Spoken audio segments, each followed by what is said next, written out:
आत्म तत्व का बोध किसको हुआ अगर मैं खुद आत्मा हूं?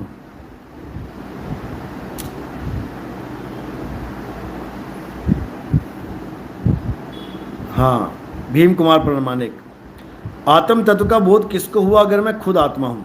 तो साहिब ऐसे जीवों के लिए क्या समझा रहे हैं? आपा खोए आपको चीने तब पावे पद निर्वाणा। यानी जिसे तुम अपना स्वरूप मान बैठे उसको खोवो पहले।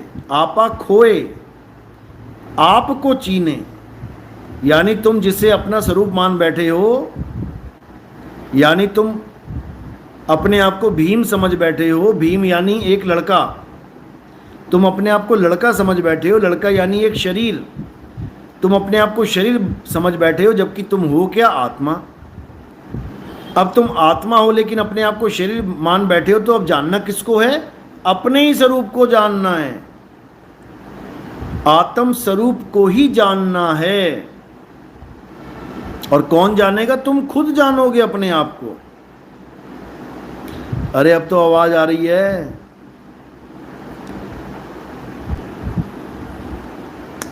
आवाज आ रही है तो यस लिखो।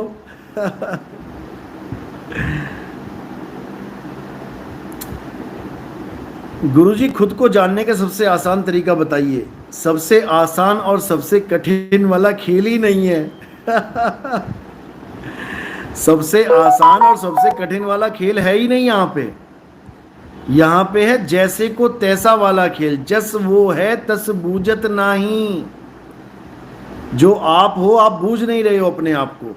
अपने आप को बूझोगे तो बात बन जाएगी। तो यहाँ आसान और मुश्किल वाला खेल नहीं है, यहाँ पर सतगुरु मिलने का खेल है। सतगुरु मिले तो अलख लखावे। जिसको तुम नहीं जान पा रहे हो, जिसको तुम नहीं देख पा रहे हो, वो तुम्हें विवेक के द्वारा हर बात समझ में आने लग जाएगी। फिर वो तुम्हारे पास ही है। मोह को कहाँ ढूंढे रे बंदे, मैं तो तेरे पास में। इतनी सी बात है। अरे अब तो म्यूट ऑफ हो गया भाई, अब तो आनी चाहिए आवाज। आ रही है। राहुल रॉय,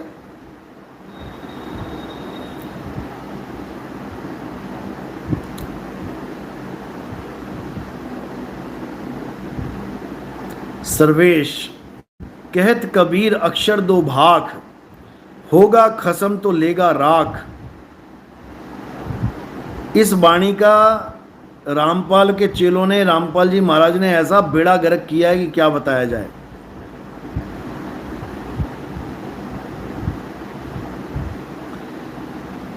कहें कबीर अक्षर दो भाख, होगा खसम तो लेगा राख। यहां पर उन दो अक्षरों की बात चल रही है जिनको जान लेने के बाद सत्य और असत्य का निबिड़ा हो जाता है। ये वही दो अक्षर है जिसके लिए बोला गया है, सोई गुरु पूरा कहावे, दो अक्षर का भेद बतावे। एक छुड़ावे एक लखावे, तब प्राणी निज घर को जावे। ये वही दो अक्षर हैं। एक इंसानों के द्वारा बनाए गए अक्षर और एक आदि अक्षर। इंसानों के द्वारा जो अक्षर बनाए गए हैं वो हिंदी, पंजाबी, उर्दू, फारसी के हैं। वो अल्फ़ाबेट्स के हैं। आ आ ई का खा गा, चा छा जा, टा ठा डा, पा फा बा, यारा लावा शासा क्षेत्रज्ञा। ये सब अक्षर कौन से हैं? इंसानों के द्वारा मैन मेड बनाए हुए। और आदि अक्षर क्या है जो इंसान नहीं बना सकता? तो साहिब समझा रहे हैं 52 अक्षर जीव आधारा। एक तरह का अक्षर क्या है? 52 अक्षर जो इंसानों ने बनाया। 52 अक्षर जीव आधारा, जीव के द्वारा बनाए इंसानों ने। जीव काट दो अगर सबकी, ये सारे नाम वाम खत्म हो जाएंगे। ये जितने बाबा जी राधा राधा, राम राम, अल्लाह अल्लाह, वाहिगुरु वाहिगुरु कर रहे हैं जीव की वजह से। जिस दिन इनको लकवा मार गया तो इनके मुंह से आवाज ना निकलेगी। राधा राधा आम करते फिरेंगे ये ऐसे निकलेंगी मुंह से आवाजें इनके। ये इसलिए निकल रही हैं फटाफट, चटर चटर चटर, क्योंकि जीव ठीक है।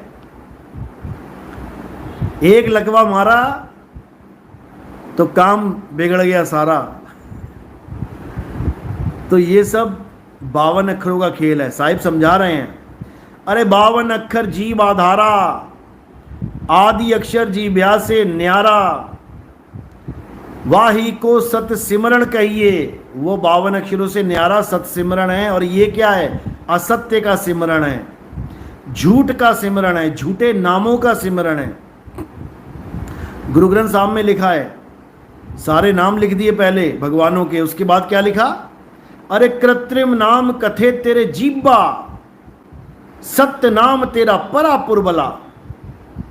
यानी हे प्रभु, ये तेरे जितने भी नाम मैं जीव से बोल रहा हूं, ये कृत्रिम नाम है। कृत्रिम, कृत्रिम यानी नकली। कृत्रिम नाम कथे तेरे जीवा, ये जीव दिख रही है ना, ये वाली, ये सारे नाम इसी से चल रहे हैं। कृत्रिम नाम कथे तेरे जीवा, सत्य नाम तेरा परा पुरबला। सतनाम क्या है? हमारे झंडे देखे ना तुमने? जब हमारी रथ यात्रा निकलती है तो हमारे झंडे पे क्या लिखा होता है? सतनाम। ये वो सतनाम है, सत्य नाम तेरा परा पुरबला। ये रामपाल जी वाला सतनाम नहीं है, ओम सोहम ओम सोहम ओम सोहम। इनकी नाक बंद कर दो ना, सारा ओम सोहम रुक जाएगा 2 मिनट में। इनको अगर 5 फुट के टब में बैठा दिया जाए ना, पानी से भर के, इनका ओम सोम वहीं रुक जाएगा। इनका ओम सोम का खेल खत्म हो जाएगा पानी में जाते ही। लेकिन हमारा जो सतनाम है वो किसी का गुलाम नहीं है। वो ना जीव का गुलाम है, ना श्वास का गुलाम है, ना चाम का गुलाम है, ना चक्र का गुलाम है। वो किसी का गुलाम नहीं है। वो सुरत निरत का खेल है, समझ लो। सुरत शब्द का खेल है वो, उसको किसी से फर्क नहीं पड़ता, समझ लो। तो इसीलिए सतनाम को जानो। सतनाम को सिमर के तर गए पतित अनेक, तेही कारण नहीं छोड़िए सतनाम की टेक। सतनाम अक्षर पुरुष और काल भगवान का नाम नहीं है। सतनाम परमात्मा का नाम है। सतनाम परम पिता परमेश्वर का नाम है। सतनाम वाहे गुरु का नाम है। लेकिन इन निकम्मों को समझ में नहीं आएगा। तो मालिक की कृपा होती है जब सतनाम का भेदी गुरु मिलता है, तब बात समझ में आती है कि बात है क्या। नहीं तो ऐसे ही जीवन बीत जाता है। तो कह रहे हैं सतनाम कौन देगा? सतगुरु सोई सतनाम बतावे, और बाकी गुरु कोई काम ना आवे। ये कोई गुरु काम आने वाला नहीं किसी के। चाहे कोई सोहंग सोहंग जप रहा है, चाहे कोई ओंकार रारंकार सोहंग जप रहा है, चाहे कोई ज्योत निरंजन ओंकार रारंकार सोहंग सतनाम जप रहा है, चाहे कोई सतपुरुष अकाल मूर्त शब्द स्वरूपी राम जप रहा है, चाहे कोई वाहेगुरु जप रहा है, चाहे कोई राम राम जप रहा है, चाहे कोई ओम नमः शिवाय जप रहा है, चाहे कोई कुछ भी जप रहा है। ये सब 52 अक्षर का खेल है। कबीर साहब गुरु ग्रंथ साहब में समझा रहे हैं, अंग नंबर 340।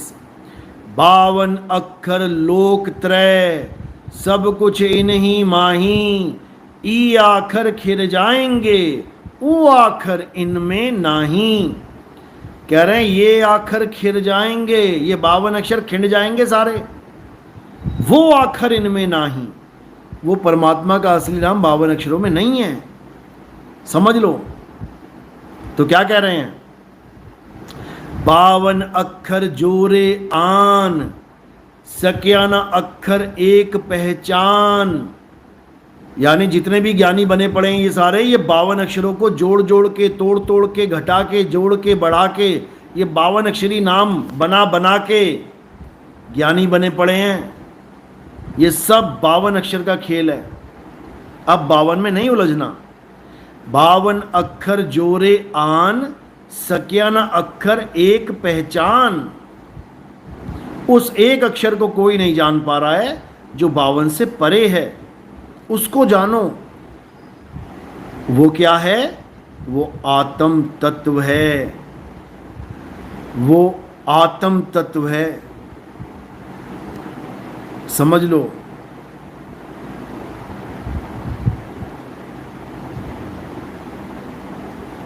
भारत सर्वा कबीर साहब ने अपने आप को 6 महीने का बालक, 6 साल का बालक होकर और अंत में अपने शरीर सहित इस दुनिया से चले गए। क्या ये माया में नहीं आते गुरुजी? देखो, पहले समझ लो कि माया है क्या।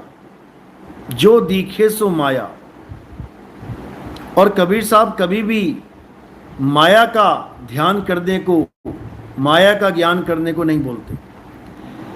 अगर उन्होंने देह धारण करी है तो हमारी वजह से।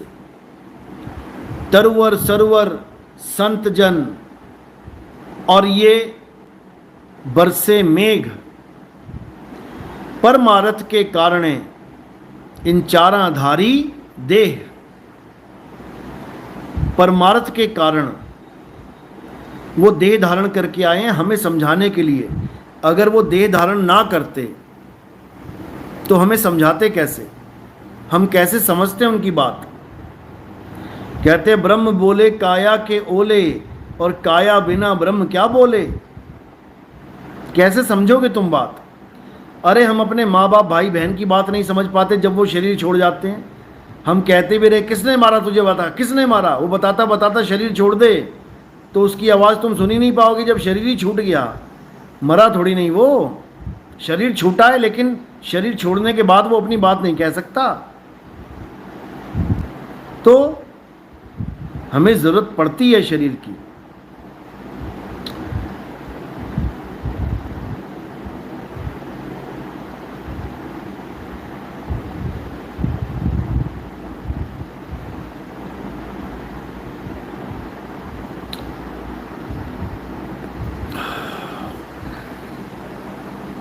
कोई भी भेदभाव है वो तभी खत्म हो सकता है जब हम सत्य को जानें, क्योंकि सत्य सबका है। सत्य सबका है, सब सत्य के हैं। इसको जान लोगे तो बात बन जाएगी, नहीं तो फिर धक्के खाते रहो। सत्य ही परमात्मा है, सत्य ही सबका पिता है। इसीलिए उसको सत्य श्री अकाल कहते हैं, सत्य पुरुष कहते हैं, सत्य करतार कहते हैं।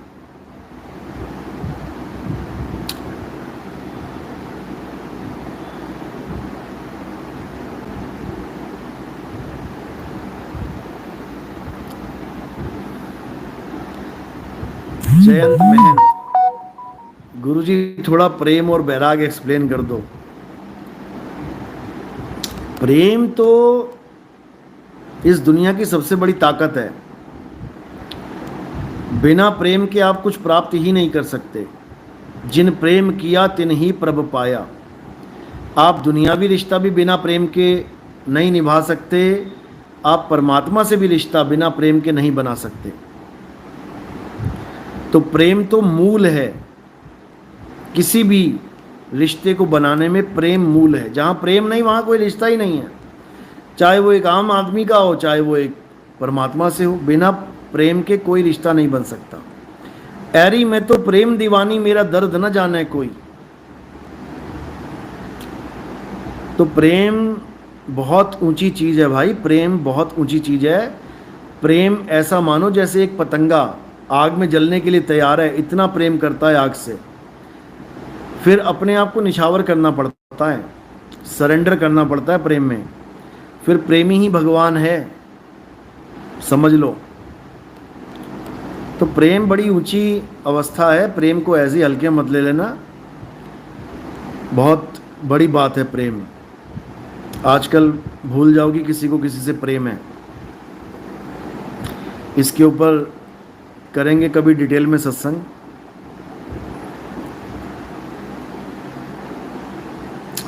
श्रवण कुर्ची, गुरुजी हमें तो पूरा विश्वास है जो आपने ज्ञान दिया उसमें कोई फर्क नहीं है, बस आप हमारा साथ नहीं छोड़ें, ऐसी दया हमेशा बनी रहे। गुरु कभी साथ नहीं छोड़ता चेलों का। चेला साथ छोड़ दे गुरु तब भी नहीं छोड़ता, क्योंकि चेला अज्ञानी जीव है, अपना नुकसान कर सकता है, लेकिन गुरु कभी चेले का नुकसान नहीं होने देता। वो फिर भी उसे समझाएगा, बुझाएगा, उसको रास्ते पे लाएगा। ये गुरु का फ़र्ज है। और जो गुरु ये समझे कि जो चेला मुझे छोड़ गया अब मैंने उससे क्या लेना, वो गुरु गुरु ही नहीं है। जो चेला छोड़ गया है, अगर वो भी कभी मुसीबत में है और गुरु से संपर्क करना चाहता है, गुरु से कोई सलाह लेना चाहता है, तो गुरु का फर्ज बनता है कि उसको नेक सलाह दे। उसको ये सोच के सलाह ना दे कि इसका हमने क्या करना है, ये तो छोड़ गया था, ये तो गुरुद्रोही है, ऐसा है वैसा है। बिल्कुल नहीं। हर जीव मालिक का जीव है। तुम्हारा चेला है नहीं है वो बात की बात है, सबसे पहले वो मालिक का जीव है। तो हमने सबसे पहले उसको कैसे ट्रीट देना है, ट्रीटमेंट करना है, मालिक का जीव समझ के।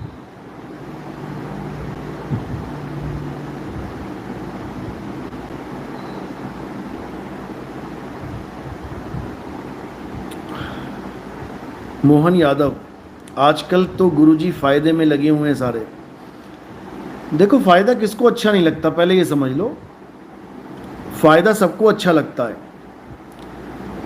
लाभ सबको अच्छा लगता है, नुकसान किसी को अच्छा ही नहीं लगता। लेकिन जो सच्चा गुरु होता है उसका एक सबसे खास बात क्या होती है कि वो नुकसान और फायदे से ऊपर उठ चुका होता है। उसकी सबसे बड़ी पहचान यही है। वो कभी ना तो नुकसान में रह सकता है क्योंकि फायदे की उसको आस नहीं है, और ना ही वो कभी फायदे में रह सकता है क्योंकि फायदे का उसने कभी सोचा ही नहीं। तो उसको ये भी नहीं पता होगा कि मुझे फ़ायदा भी हो रहा है कि नुकसान। यानी वो इन दोनों चीज़ों से ऊपर उठा होता है। उसको ना फ़ायदे से मतलब है ना नुकसान से। उसका एक ही काम है जो परमात्मा ने उसको काम सौंपा है। देखो, लोग अपने नामों के आगे बड़ी बड़ी डिग्रियां लगाने में अपने आप को बड़ा मानते हैं, बड़ा समझते हैं।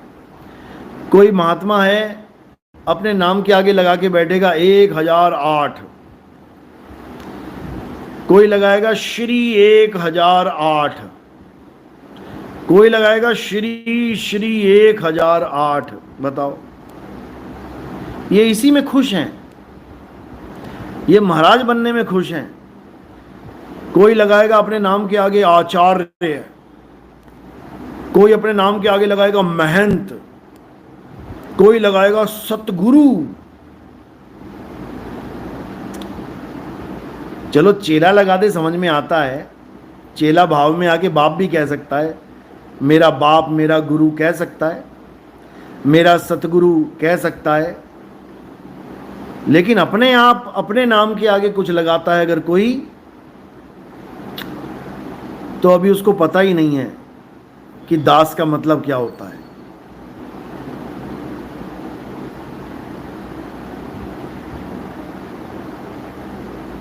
समझ लो।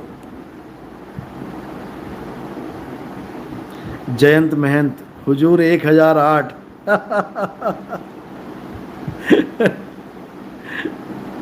गजब के लोग हैं।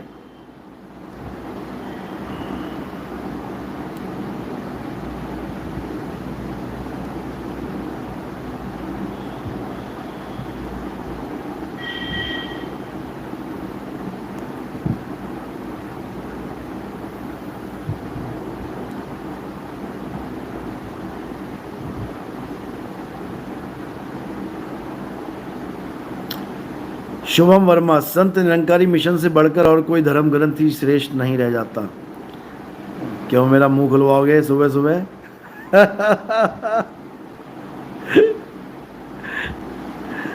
भाई साहब, जो पाठ आप पढ़ रहे हो ना, ये पढ़ के हम छोड़ चुके हैं। ये धर्म ग्रंथ पढ़ के छोड़ चुके हैं हम।